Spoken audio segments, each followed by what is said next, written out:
Dahan, anak. Manda talaga sa akin, Junjun na yan. Ano ba kasi nangyari?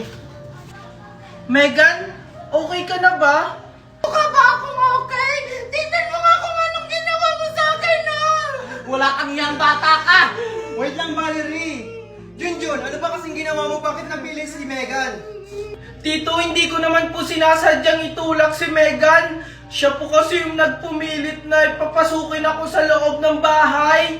Hindi naman pala sinasadya ni Junjun eh. Aksidente lang ang nangyari. Tingnan mo, kinakampi mo pa talaga yung pamangkin mo. Nasakto na ngayong anak mo, oh. Dahil dyan, Junjun, pagsisilbihan mo yung anak ko. Opo, Tita Valerie, gagawin ko po yung lahat para makabawi po kay Megan. Dapat lang. Tama na nga, nangyari na ang lahat. Wala na tayong magagawa dyan.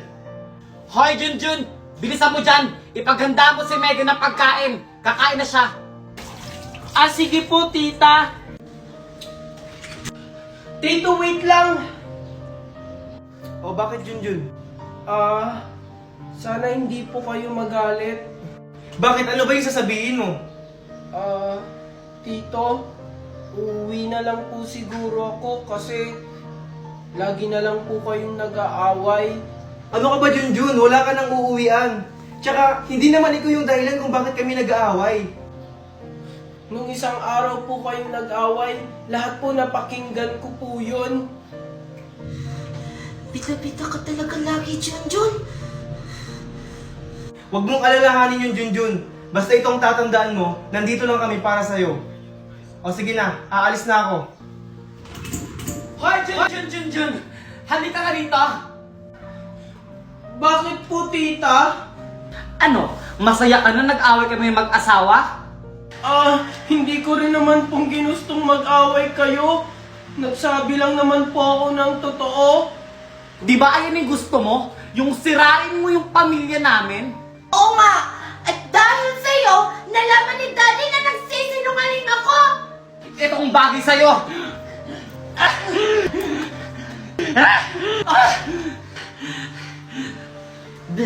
Buti nga sa'yo. Ayaw niyong kasabay si Junjun, ako na lang maghahanap sa kanya. Sige Junjun, magbihis ka na. Sige po.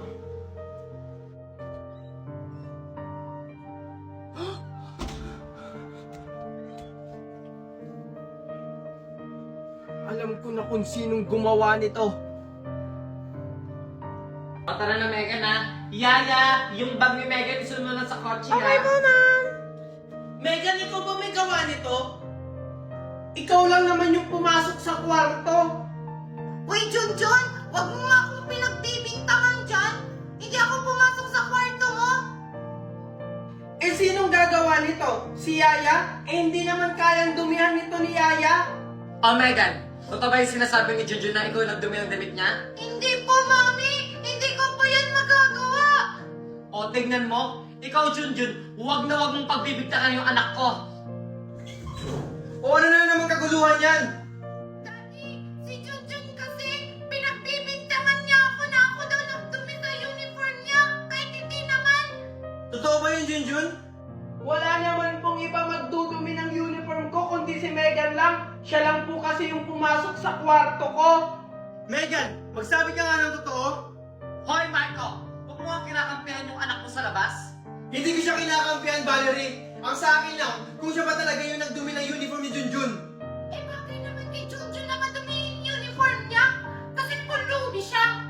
Sumusobra ka na, Megan. Dahil dyan, walang papasok sa inyo. Pero Daddy, Walang pero hanggat wala sa inyo ang umaamin. Oo, Marco, huwag ka muna tumayo. Alam mo naman na hindi ka pa magaling, eh. Daddy, buti naman at gumaling ka na. Daddy, ba't ba kasi ikaw na hospital? Ano ba nangyari sa'yo? Alam mo ba kung bakit? Kagagawan to ni Junjun. Sinasabi ko na nga ba eh, may masamang balak talaga yung pulubi na yun sa pamilya natin. Papa, buti naman at gumaling na kayo. Walang iya ka talaga, Junjun! Tignan mo kung anong ginawa mo kay Daddy! Hayaan mo na yan, Megan. Pulis na lang ang bahala sa kanya. Wala naman po akong kasalanan. Sino po kayo? Ikaw ba si Junjun? Ayan si Junjun! Ulihin niyo yan! dito. Sumama ka sa amin. Yan ang nababagi sa'yo.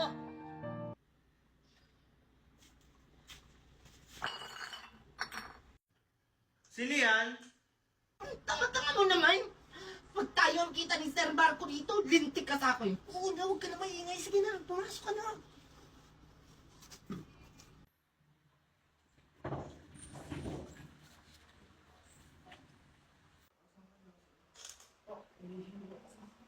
Valerie! Valerie! Sige, tulak na. Dito mo, umis ka na nga. Hindi totoo yan, anak. Napakawalang hiya mo talaga, Junjun. Sino kayo? Anong kailangan niyo sa akin? Huwag kang mag-alala, Boss Marco. Hindi ka namin sasaktan. Basta sumunod ka lang sa amin. Anong gagawin niyo sa akin? Saan niyo ako dadalhin? Basta sumunod ka lang sa amin.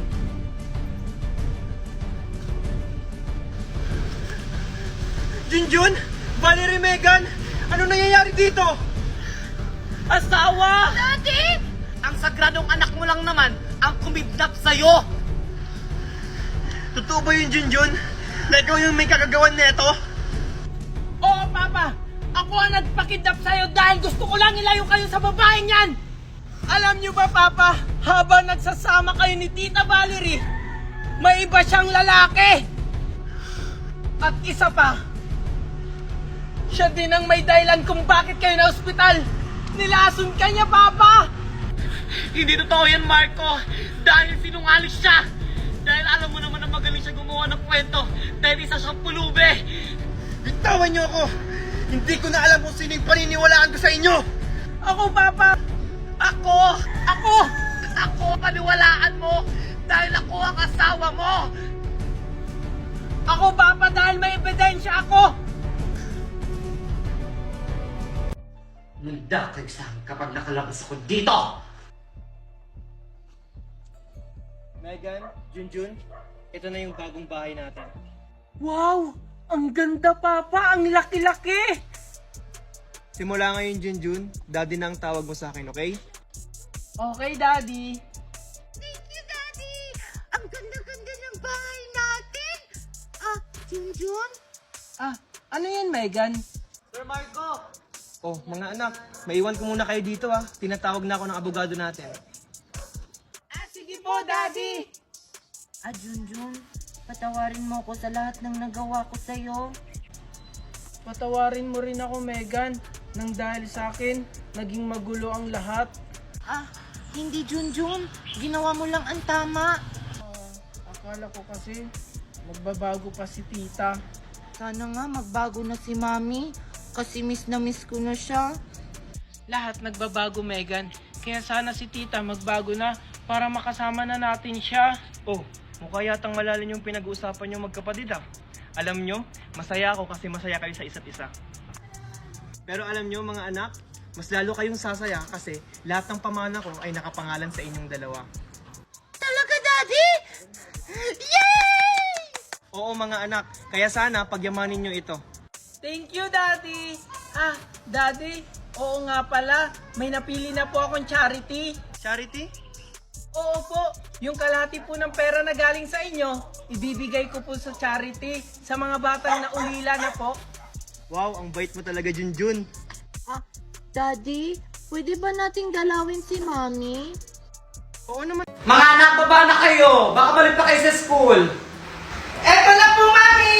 Megan, Coco, bilisan nyo! Eto na po! O tara na, ihatid ko na kayo sa school. Ready na yung pagkain nyo. Oh, bilisan nyo na dyan. Oh, Megan, ito pala yung baon mo. Thank you, Mami!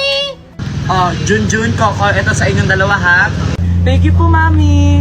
Oh, Junjun, ikaw yung panganay sa magkakapatid ha. Kaya ingatan mo sila. Lalo tong bunso nyo, si Megan. Opo, Mami, ako na po yung bahala sa kanila!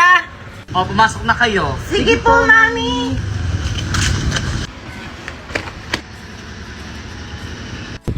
Ganda talaga ni Valerie. Hi, Valerie! Oh, Parinaldo, ikaw pala yan. Ganda mo ngayon ah. Ito naman si pare, nang bobola pa. Nasaan si paring Marco pala? Nasa trabaho. Ganun ba? Sige pare, una na ako.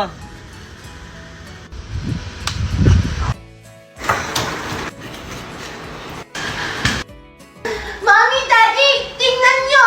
Wala na ako sa quiz kanina! Wow, ang galing naman ng bunso namin. Manang-mana ka talaga sa akin. Ako din, Mami, Daddy! Ako po yung ayos sa exam namin! Ako din, Mami. Tingnan mo, perfect score ako sa exam namin. Anak, mag-ingat ka sa school mo ha. Yung bakal mo, nasa bag mo. Okay po, Mami. Bye-bye. Oh, hi Junjun, Megan, Kokoy. Hi, Moy Moy! O teka, ba't parang hindi nyo nakasama yung mami nyo? Busy kasi si Mami. Ganun ba? Nasanay lang kasi ako na hinatid kayo ng mami nyo. Hindi na sila hinahatid, Mami, kasi yung mami nila ng lalaki na. Hindi totoo yan! Sinabi kaya sa akin ng kaklase ko na kapitbahay nyo. Anak, tama na! Sinabi hindi totoo yan! Walang iya ka, Mama na! Bakit mo sinuntok yung anak ko? Anak ko, okay ka lang ba? Hindi na lalaki yung mami ko! Anak, kayong mga bata kayo, siguro totoo ang sinasabi ng anak ko. Ipapa-principal office ko kayo! Yung anak mo kasi, ang bata-bata pa, pero chismoso na! Parang ikaw! Chismosa! Chismosa! Sabi ng bata ka? Sige, subukan mo saktan yung kapatid ko! Mami, my God! Pasalamat ka. May araw ka rin. Ano? Hindi pa ba kayo babangon dyan? Para walang pupuntahan na. Yes! Today's the day! Kuya, gising na! Wait lang, 5 minutes pa! Mama, si Kuya ayaw gumising! Huwag na yan isama! Ito na nga, babangon na nga! Mami, ready na ako! Maaasa na yung puting damit ko dito? Yun pa naman yung susuotin ko! Ayun na nga sinasabi ko, dapat kagabi pa yung nanda. Hala! Basahan pala ng assignment ngayon! Eh, wala pa akong sagot! Sabi ni Ma'am sa isang araw pa Ayan! Kung kagabi mo pa yung ginawa, edi sana tapos na yan! Kung kailan naalis tayo! Ano ba kasi assignment mo, Megan? Ito, Mat! Ang hirap-hirap pa naman ito!